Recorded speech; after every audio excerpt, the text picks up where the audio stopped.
সাহাবায়ে কেরাম নিজের জীবন দিয়ে পয়গম্বরকে ভালোবাসেন, নিজের জীবনকে জীবন মনে করে না, পয়গম্বরের জন্য নিজের জীবনটাকে কিছুই মনে করে না। কি সন্তান, কি মেয়ে, কি ছেলে, কি বাবা, কি স্বামী, নবীর জন্য সব পাগল ছিল।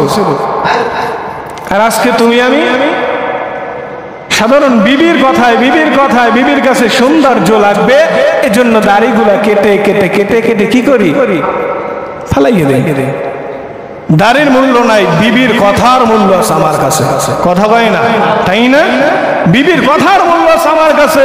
নবী মুহাম্মাদের কথার কোনো মূল্য নাই, নবী মুহাম্মাদের সুন্নাতের কোনো মূল্য নাই। যদি নবী মুহাম্মাদের সুন্নাতের যদি কি করতাম, মূল্যায়ন করতাম, হযরত আবু হুযায়ফা রাদিয়াল্লাহু তাআলা আনহু বলেন যে আমি যখন রোম সম্রাটের ভিতরে যখন আমি ঢুকলাম, আমি ঢোকার পর আমার দলবল সকলকে দাওয়াত দিছে বাদশাহ।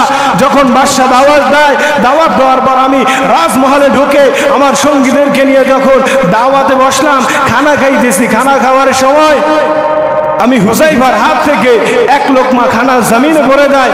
জমিনে পড়ে যাওয়ার পর আমি ওই খানা লোকমা যখন উঠানোর সময় আমার পাশে এক ভাই বলতেছে, হে হুযায়ফা, হে আমির, হুজুর আপনি কেন এই খানাটা উঠাইতেছেন?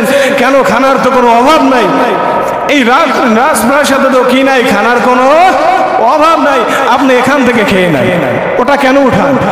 হুযায়ফা ডাক দিয়ে বলতেছে কি জানেন? হুযায়ফার সাথে সাথে এই খানা লোকমা পড়ে যাওয়ার পর পয়গম্বর ওই হাদিসের কথা মনে পড়ে গেল। কোন সেই হাদিস? পয়গম্বর বলেছে, হ্যাঁ সাহাবায়ে কেরাম শোনো, তুমি যেই খানা খাইবা ওই খানার ভিতরে জানি না কোন জায়গায় তোমার খানার ভিতরে, ওই খানার ভিতরে কোন লোকমার ভিতরে যে আল্লাহ বরকত রাখছে তুমি নিজেও জানো না। হযরত হুযায়ফা রাদিয়াল্লাহু তাআলা এই কথা চিন্তা করে কি করলেন, খানা লোকমা যখন উঠিয়ে পরিষ্কার করে যখন মুখে দিলেন, বিভিন্ন কথা এক একজনে বলতেছে, হে হুযায়ফা, তুমি যে খানাগুলো উঠাইলা, তোমাকে তো এখন মানুষ ছোট মনে করবে, অধম মনে করবে, তোমাকে মানুষ মনে করবে কি জানো? তোমাকে নেতা মনে করবে না, তুমি তো অনেক বড় মানুষ, তুমি এই খানাটা কেন উঠাইলা? হুযায়ফা বলে, যেখানে আমার নবীকে, নবীর সুন্নাতকে অসম্মান করা হয় ওটা কোনো মজলিস হতে পারে না। আমি হুযায়ফাটাকে কোনো মজলিস মনে করি না।